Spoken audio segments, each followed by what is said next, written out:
welcome to day 2 of Peaceful Pathways, a serene environment focused on cultivating relaxation, mindfulness, acceptance, and awareness. I'm Michelle, your guide along the path.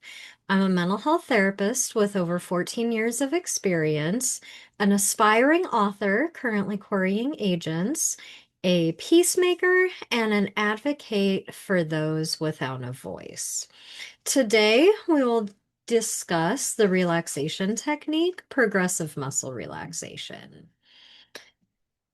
All right, and let's start with our card from Rethink Affirmation Cards for Mindful Life and Daily Actions.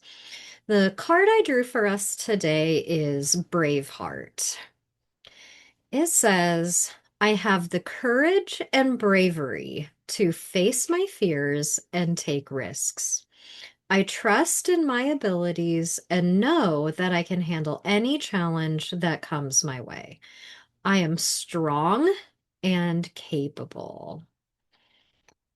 So that's a good one for us today, as we are going to have the courage and bravery to manage stress in healthful ways and potentially learn a new strategy along the way. All right, so jumping in, like I said, we're going to be talking about progressive muscle relaxation today. Um, Specifically, we'll be looking at the historical background of progressive muscle relaxation. We'll be exploring the neurological process that really makes it effective. Um, Specifically, we'll be looking at the difference between top-down processing and bottom up processing, which makes, because progressive muscle relaxation has both top down and bottom up processing, it actually makes it one of the most effective interventions for stress reduction.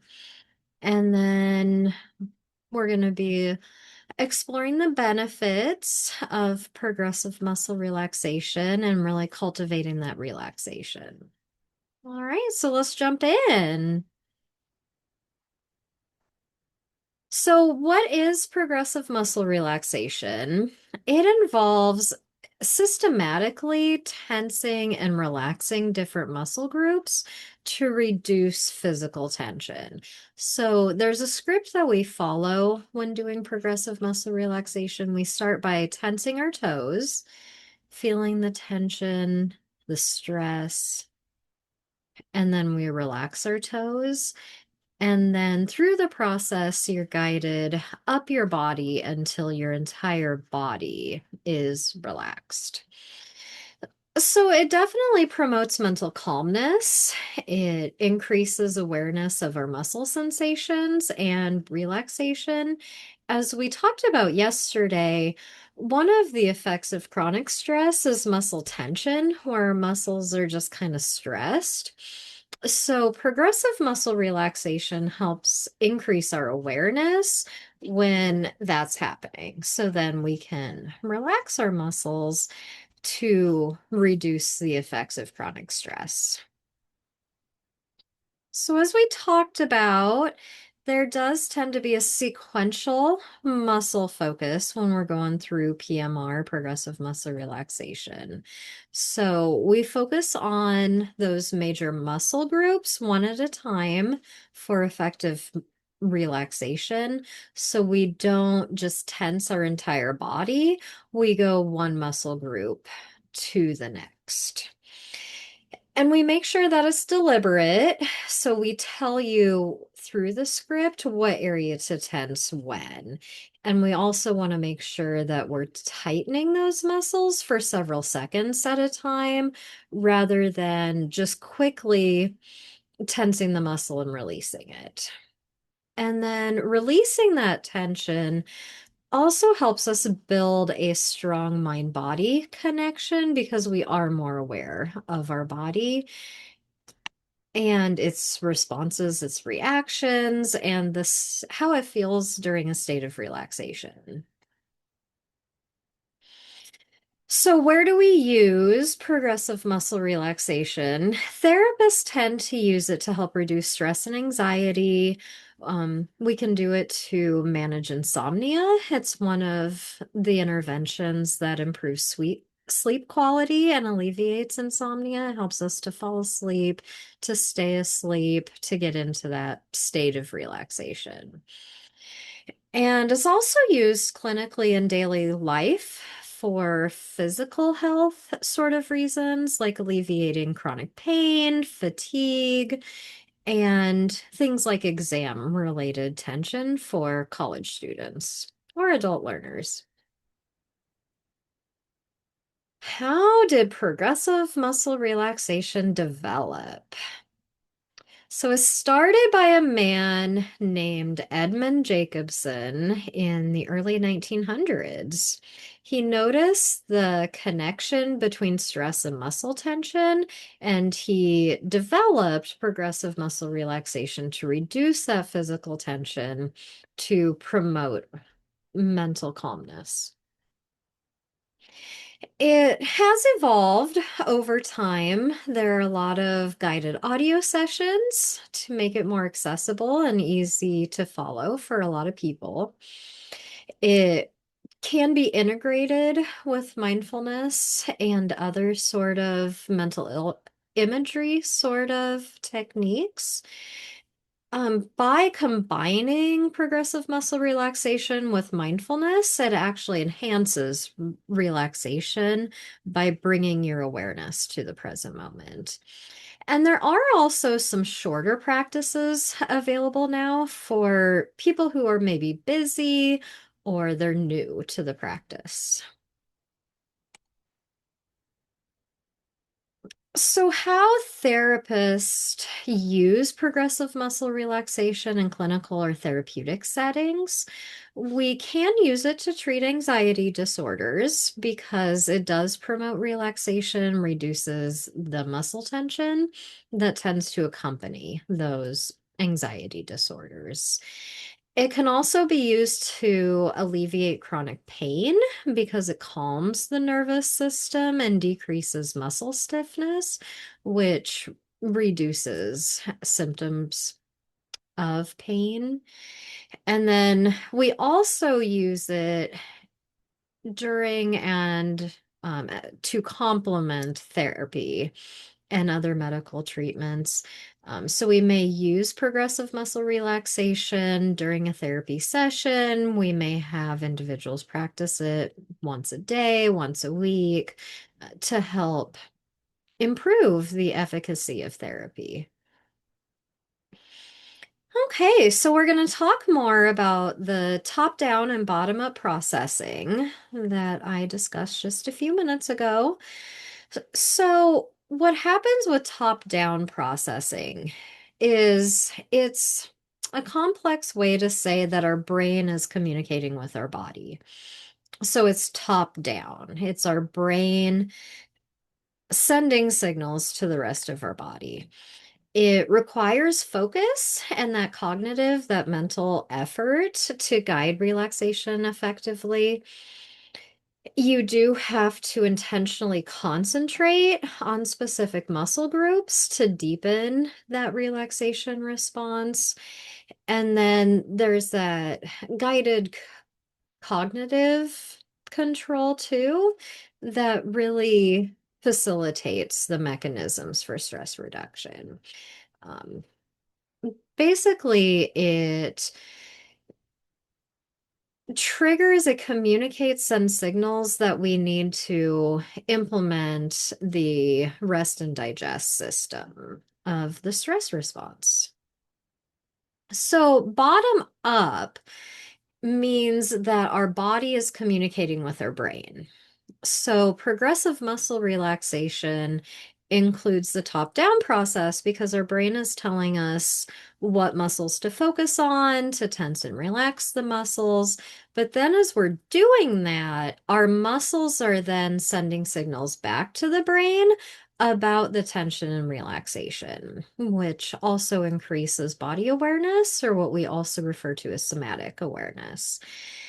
So, our brain sends the sensory inputs to, well, it processes the sensory inputs to understand the state of the body and to respond accordingly. So if your body is telling your brain, hey, we can relax, then your brain will start to relax as well. And it does help to regulate the autonomic nervous system, which is the system that's responsible for the stress response, which helps keep us in a state of balance.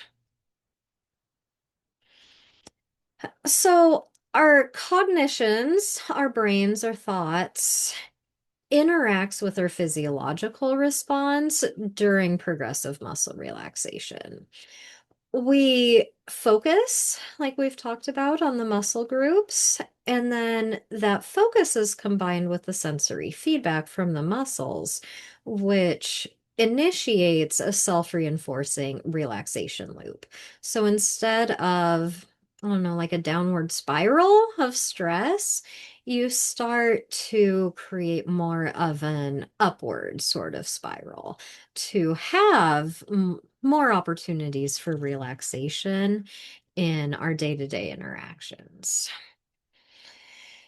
And then it also reduces the stress hormones. So, yesterday we talked about the stress hormones of adrenaline and cortisol. So, progressive muscle relaxation reduces those stress hormones. And then it also creates that state of relaxation and calmness because of that relaxation loop. So, progressive muscle relaxation also increases our awareness and our mind body connection. When we develop that body awareness, the somatic awareness, as we'll talk about more in a few days, it helps us to observe and separate the different sensations in our various muscle groups, which really promotes that somatic awareness. It brings us to the present moment because we have to focus on our body response instead of other things in the environment. So it enhances mindfulness, it reduces distractions, which is really helpful. And then it also creates some intentional relaxation through the systematic tension and releasing of the muscles to reduce that stress. So, as I've talked about, progressive muscle relaxation helps us to identify those signs of mental tension, muscle tension, and stress. It can help us, as I talked about, really recognize maybe some of the subtle muscle tightness before it becomes too severe. So we might notice, a lot of people carry tension in their shoulders, so they may feel that tension and then can spend some time like tensing the shoulders, bringing them up towards your ears, and then releasing them down. So we can do those things and release that tension before it contributes to some physical health problems.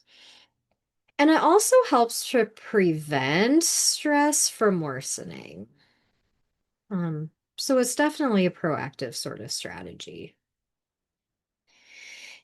And then, as I've talked about, it creates some dialogue, the communication between the mind and body, and increases our awareness of that communication between the mind and body. So it really facilitates that harmony and balance. It also helps improve our control over our emotions rather than kind of being washed away uh, with our emotions. We can rein them in and control them a little bit better, which tends to reduce stress and anxiety. And then also builds some resilience over time. So we have some of that with that focus of our brain, it makes it easier for us to handle stressful situations in the future that may arise. We know what to do. We know how to relax ourselves. So there's lots of benefits and applications. I've talked about some of them already, but we'll build on them. So there's the physical health benefits. It reduces that physical tension throughout the body.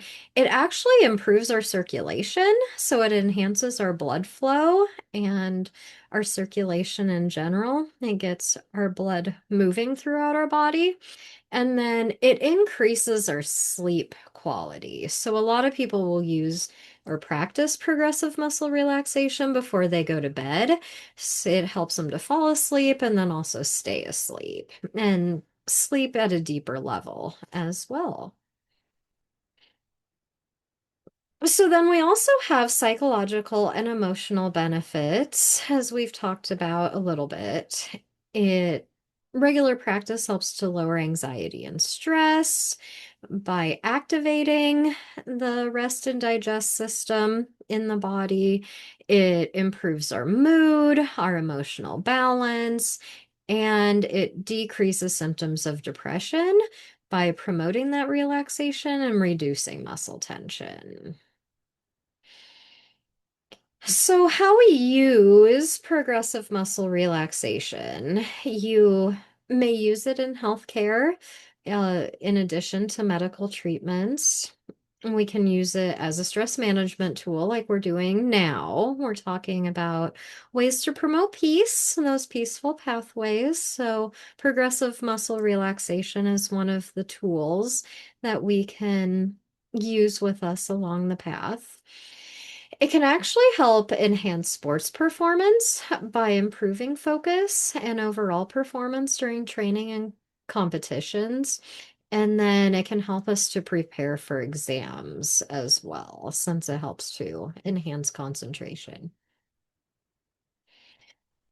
Okay, so our exercise for this week is there is an audio attached. It's about 15 minutes of myself running through the progressive muscle relaxation script for you. So you'll systematically tense and release each muscle group in your body.